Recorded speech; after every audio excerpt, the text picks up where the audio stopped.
Welcome to the Client Experience Revolution podcast. I'm your host, Raya Gonzalez, and this is episode 13, Self-Care So You Can Care for Others. I am proud and excited to have our guest today, Dr. Jerrica Dodd, a pharmacist especial. She is a public speaker and an all-around amazing human being. Welcome, Jerrica. Thank you so much, Raya. It's my pleasure to be with you today. Well, we met each other at the Superwoman Summit where you were a featured speaker, and I was blown away, number one, by your talk, but also we made a connection in the lobby, and I was just like, oh, she's like one of the people I want in my circle. I'm so excited to have you on here. Would you tell us a little bit about yourself, and then we'll just dive into the meat of your message that you have to share today? Sure. As Raya said, my name is Jerrica Dodd, and I'm a pharmacist of 21 years.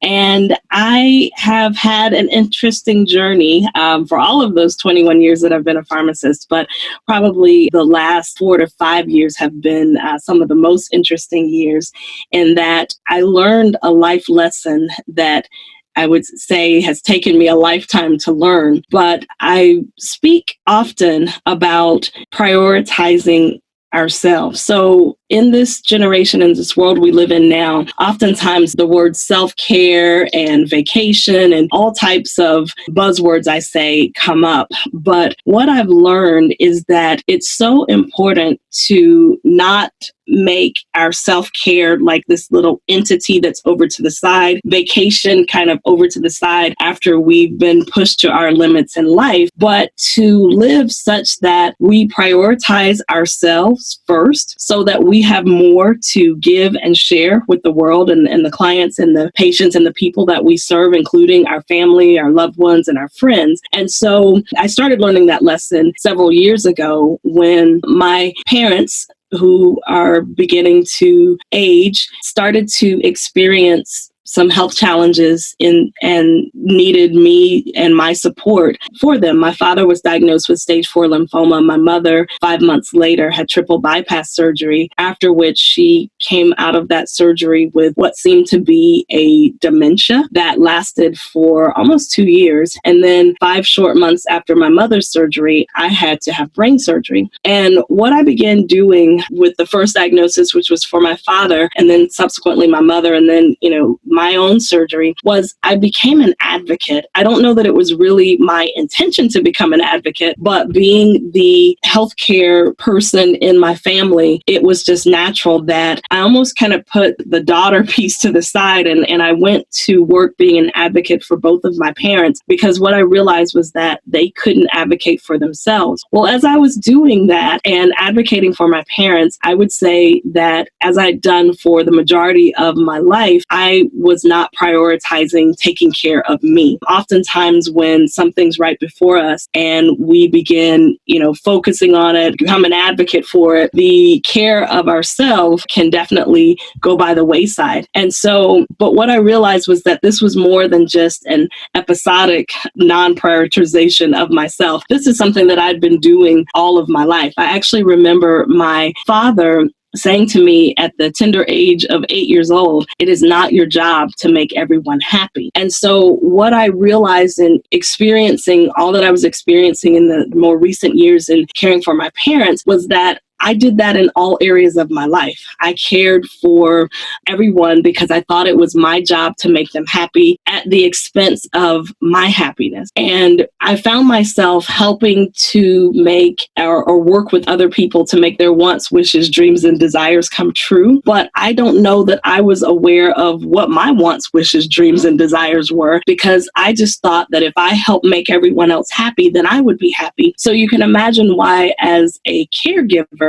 and an advocate for my parents in their time of illness, it just naturally all synced together, because that's what I did anyway, whether it was as a daughter, whether it was as an employee, whether it was as a church member or civic group member, whatever it was that I took on to do, I wanted to make sure that everyone was cared for and happy. This is, first of all, so relevant for so many people, but also well, number one, I'm a super people pleaser. So that brings me so much joy to like give to others. At Christmas time, I get more joy out of finding the perfect gift than anything that I receive. So I relate on so many levels, but also I have been the person, my history in administrative management has largely been in healthcare. And so I'm the healthcare go-to as well. And there's been some pretty huge family health events in the last, 3 to 5 years in our extended family. And so I can relate on so many levels where you just step into that role. It's almost like you shut off anything personal and you just go to town with advocating because they don't have the same vernacular. They don't have the same level of understanding. But you're right. I mean, I just think that you can pour so much into other people that you lose track of what you need yourself.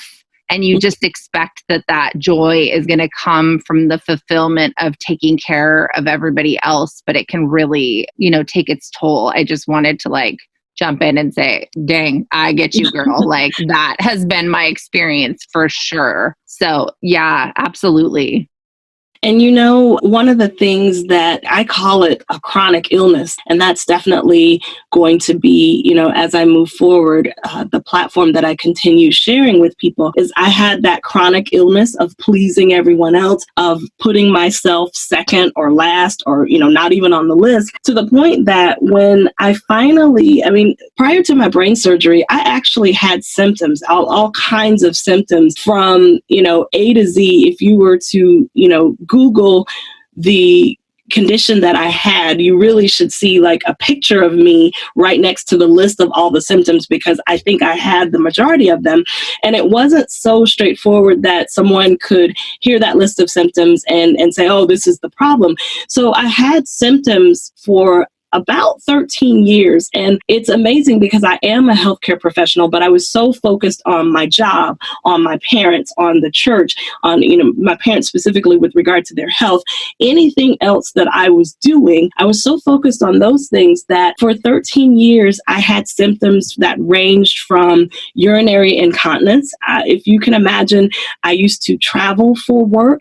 So always being on an airplane and urinary incontinence, those don't really go well together. And so then, I had a period where I fainted and, because I fell so hard, I was in motion when I was walking, I fainted and got a carpet burn under my eye because that was the place of impact. So all these crazy things were happening. And it wasn't until, I was going to the doctor, but I don't know that I was really getting results that I needed in my health to get down to the bottom of what was going on. So in that journey, in those 13 years, I stopped towards the end of those 13 years and said, I have got to get a handle on things because, and I still don't think I realized that I was putting everyone else first, but I just knew that I had all of these, vast range of symptoms that I needed to get my hands around, and someone had to be able to help me because I'm going from doctor to doctor to doctor, but almost like in a daze because I was so focused on everybody else that, I was showing up for doctor's appointments, but I don't know that I was really having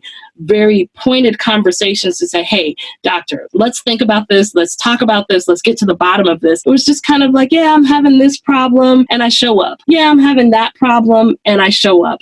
And so it wasn't until probably about the year 2015, because I had surgery in 2015 that I was like, okay, I've got to get things under control because this is crazy. So I started looking at the doctors that were managing my health, if you will, and realized that I needed to make some changes on my personal health care team because we weren't getting to the answer. We were putting Band-Aids on, all the symptoms that I was having. And so finally, I got myself into the Johns Hopkins healthcare system, got some second opinions, got back to Atlanta and started, finding physicians that could really help me, and landed in neurosurgeon's office, if you will. And I remember him taking one look at my MRI, and it did not take him very long before he walked back in that room and said, you need brain surgery. And because I was so programmed to take care of everyone else, the thoughts that ran through my mind were, well, I can't do that. I don't have time. He didn't say we just need to operate, on your little pinky nail. He said you need brain surgery. And literally,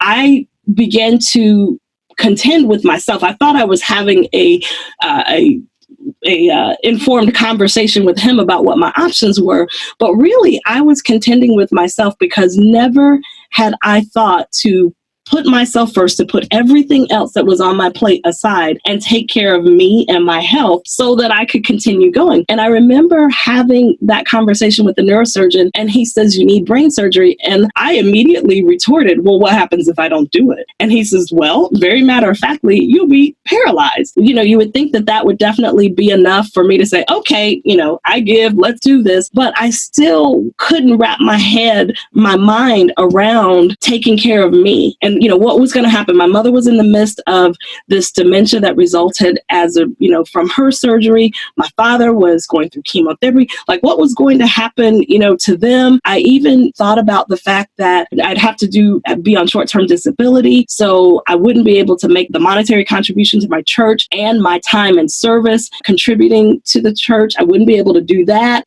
for a while. And so all of these things I had just gotten a new job, and surely they weren't going to be happy if I came and said, hey, I got to have brain surgery. I need to be off for 8 weeks. And so all of those things were running through my head. And not once did I think about, I really need this and I need to take care of myself. I said to the neurosurgeon, well, how long do I have? I've been suggested that I should write a book, and that should be the title. How long do I have? Because I literally was asking him, how long do I have until I'll be paralyzed? And I think if he had said, you'll be paralyzed on September 1st, if he had a crystal ball and he could say that, you'll be paralyzed on September 1st, then I would have said, okay, let's schedule the surgery for August 31st. Like, I was really willing to push it that far because of all of the things that I was considering and putting before taking care of my health. And, he just looked at me. He probably thought that I had, proverbially, lost my mind, because I was still trying to bargain with when we could get this scheduled. So I'm talking to him in March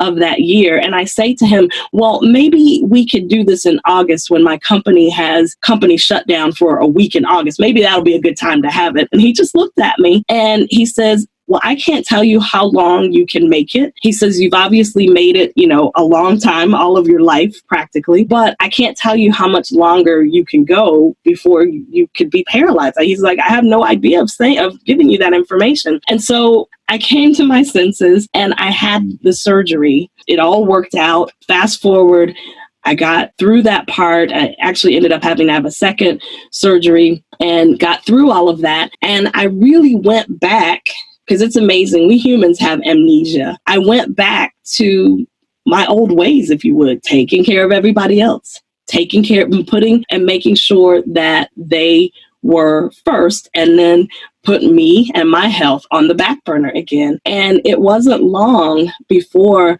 my health started calling again.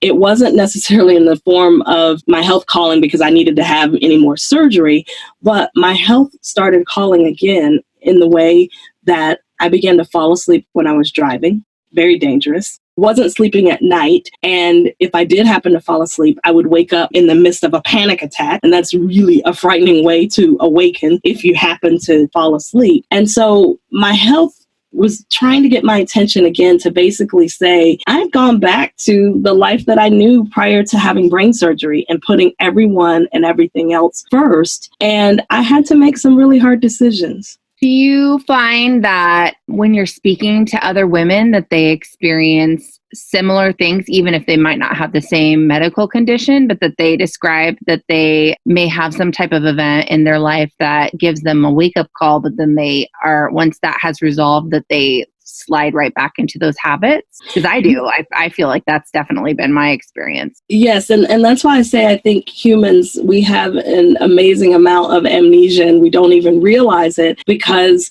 when something becomes urgent, we may turn our sights and give our attention to it. But as soon as it's over, instead of thinking, what was that experience? What was I to learn from that experience? We go right back to what's comfortable, what is autopilot, and what we're used to. And I have spoken with many women around the country as I travel and I speak on stages, and women pull me aside. Even at that conference where we met, the Superwoman Summit, women pulled me aside after I got off the stage and said, I can so relate to that story. No, they don't have a story of, having to have brain surgery or what have you, but I can so relate because I didn't put myself first and this is what happened, or I don't put myself first. And I remember meeting a woman at a luncheon one day who sat next to me, and I was explaining to her, what I do and my own personal story. And she said to me, you are so right. And that message is going to resonate with women. And I would pause and say that the message, I think, definitely resonates with women, but I think it can resonate with men as well if they find themselves putting everyone before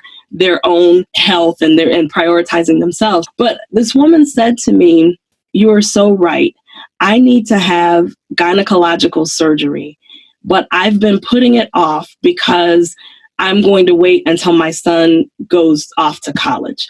And she said, and that really doesn't make any sense. There's no reason why I can't have the surgery before he goes off to college. But that's just kind of the milestone I've given myself, is that when he goes off to college, then I'll take care of myself. And so I remember her saying, you have an amazing message, and it resonates with many, many women, because I think it's natural. I think sometimes it's expected that we put everyone and everything and every initiative and everyone else's requirements or desires before taking care of us. Well, I think there's an added layer too. I mean, I think as women, we put a lot of pressure familially, but as business owners, it takes it to the next level.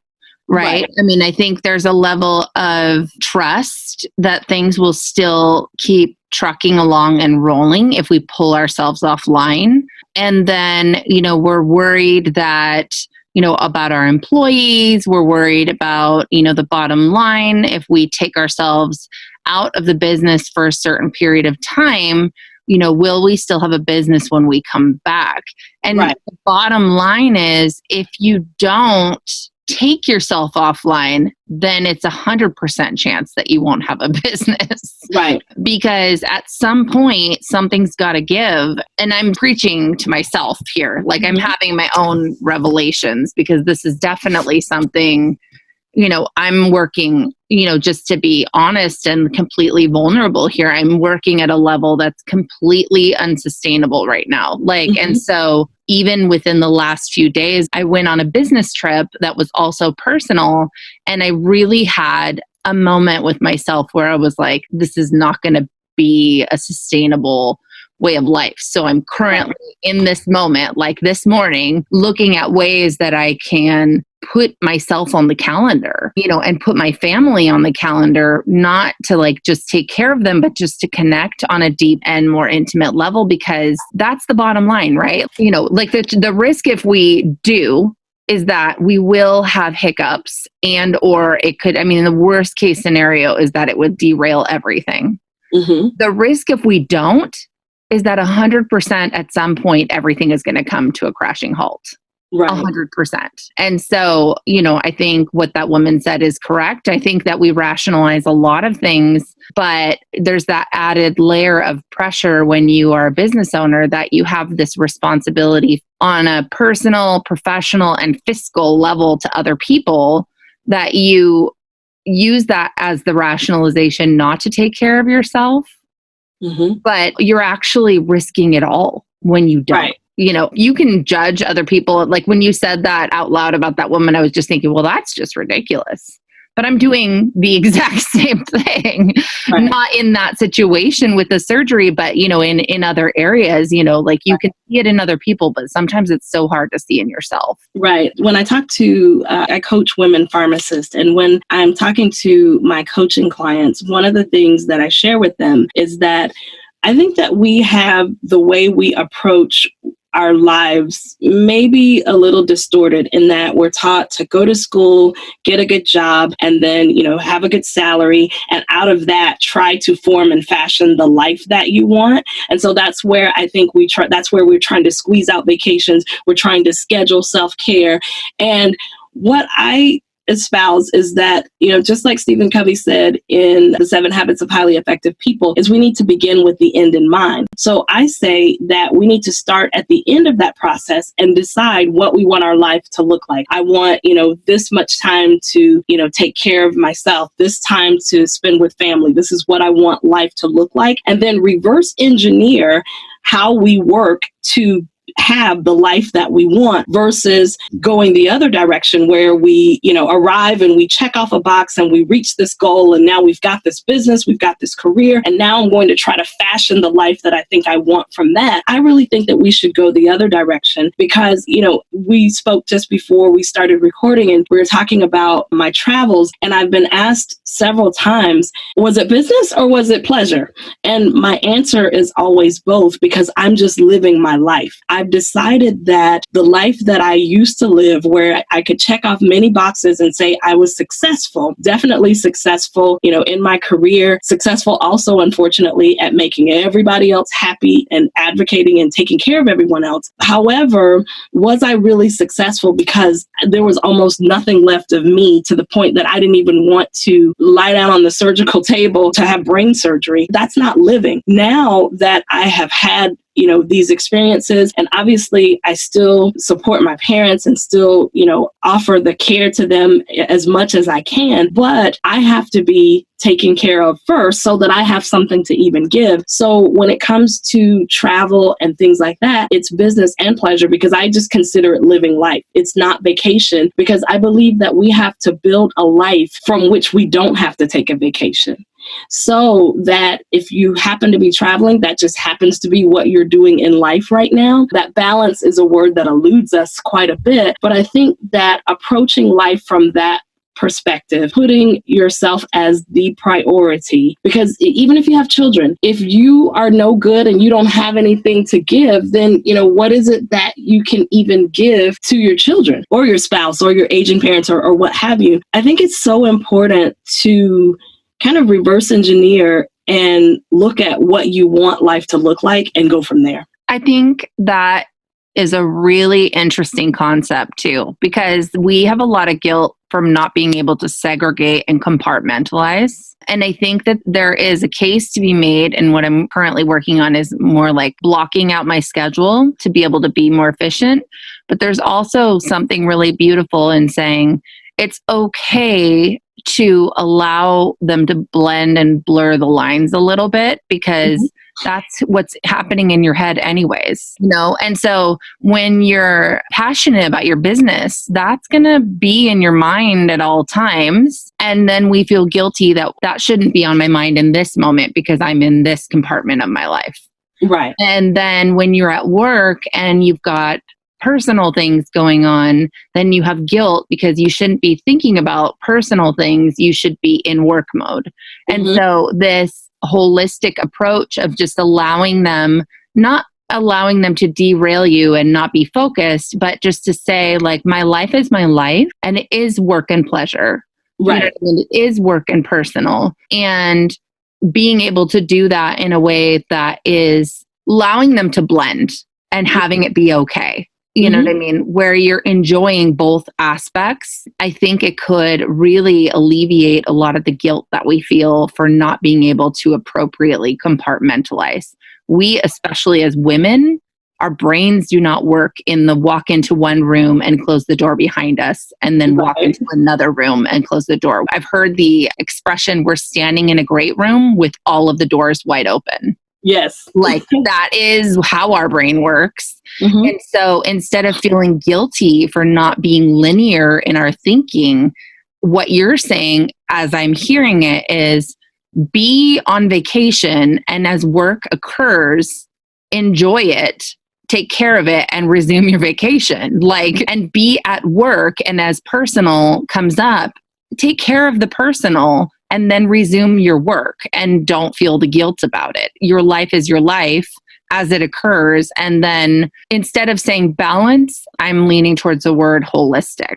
I even hesitate to use the word vacation because I think what that means is that we have this time marked on our calendar. We count down the days until that time comes. We prepare. We try to get everything done, before we leave. Okay, finally, we made it. The bags are packed. We're going on vacation. And then while we're there, we're trying to de-stress and trying to, turn around everything that has been done, that we've experienced by not taking care of ourselves all along, such that we have this vacation, we come back from vacation, and then we dread going back to whatever our norm is because, oh my gosh, I've got to get up, I've got to go to work tomorrow. And I advocate for building the life that you want so that you don't need vacation.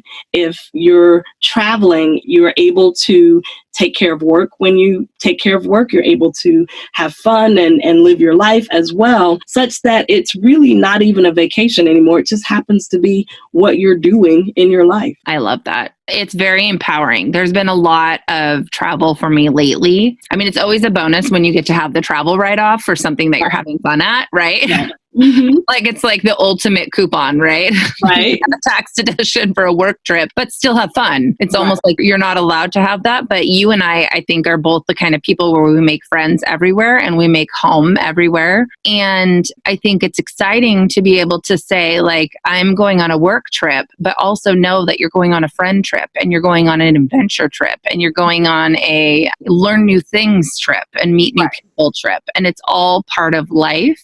Yes. As opposed to a drudgery. And then, like you're saying, the flip side of that, where you are going on a vacation, you're going on a personal trip where you may meet people who could change your business and open doors for you professionally in a way that you never thought possible. And so by shutting these corners of our lives off, we're actually depriving ourselves of opportunity for joy. Mm-hmm. Especially, I always say, if you didn't go into business necessarily to make money, you went into business to solve a problem about something that you're passionate about.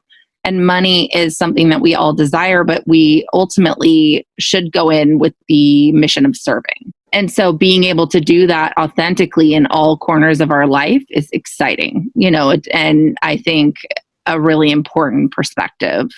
Yes, I totally agree. And I think that, as I was saying, when you begin with the end in mind and think about what you want life to look like, I think that we have the most say and the most power in creating what we want life to look like. And I just did a social media post this morning to the group of women pharmacists that I speak to, and talking about like complaining. And I said, what are you complaining about? Is it your life? Is it your job? Is it your business? Is it your spouse, your children, your health, your friends? And whatever it is that you potentially are complaining about, stop and think about the time and the energy that you're putting into that versus the time and energy that you can put into changing it to be what you want it to be. And so I think it's so important to pause, and especially when we know I'm not taking care of myself, I'm not giving, the best that I can give because I'm just barely making it and I'm running on fumes. That's when I think it's so important to stop and go, wait a minute, what could help this be better? What could help me be better? What do I need in order to be able to function? How much sleep do I need? How much water do I need? How much food do I need in order to be able to, how much time of just relaxing and just sitting still do I need in order to give the best of who I am to the world? I think it's paramount that we do that. And, I mentioned, being a pharmacist at the beginning of the podcast.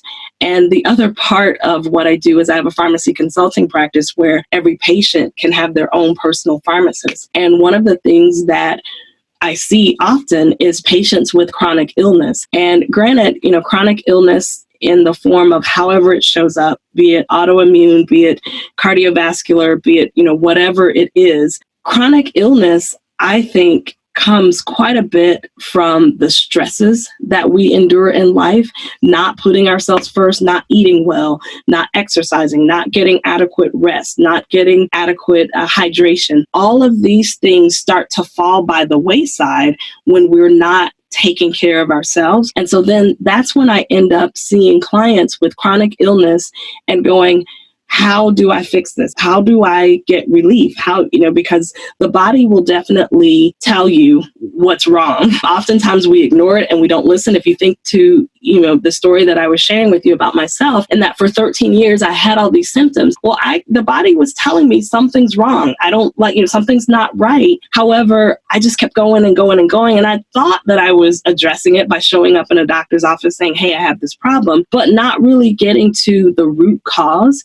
And as I have been on this journey and understand how much stress can play a part in chronic illness, there again is that word chronic illness, which plagues quite a few people in our country, and not just a few, many people in our country today. And then we end up looking for the magic pill or the magic relief that is going to, take care of this ill that we've basically created because we didn't put ourselves first in the first place.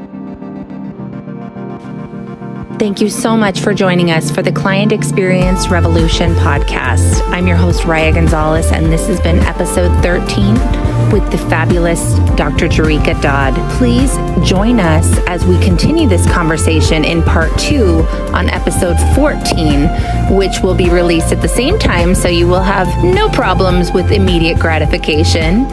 Please also join us on social media. You can reach us on Instagram at our handle Admin Prestige Plus. We have a Client Experience Revolution Facebook group that you are welcome to join us on. And please find us on all major social profiles under my name, Raya Gonzalez, and under Admin Prestige. Thank you so much. And we will look forward to continuing this conversation in episode 14.